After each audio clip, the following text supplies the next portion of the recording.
श्री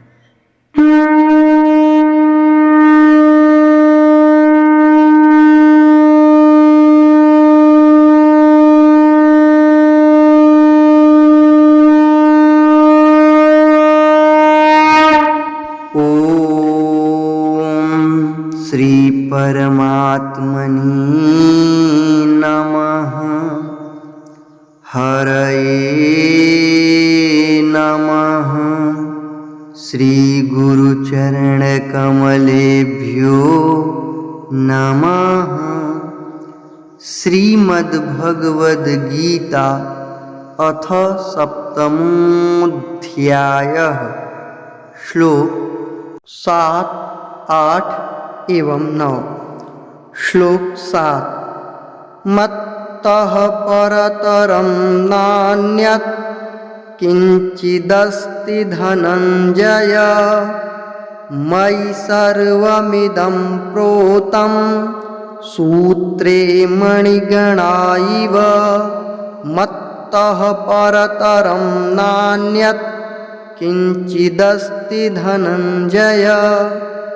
मयि सर्वमिदं प्रोतं सूत्रे मणिगणा इव।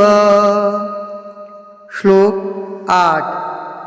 रसोऽहमप्सु कौन्तेय प्रभास्मि शशिसूर्ययोः।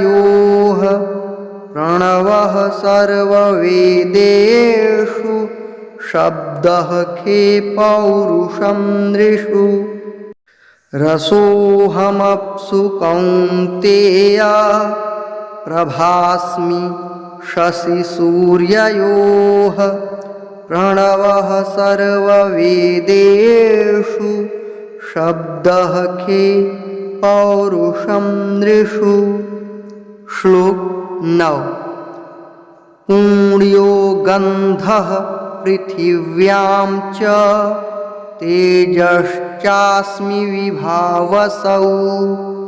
जीवनं सर्वभूतेषु तपश्चास्मि तपस्विषु।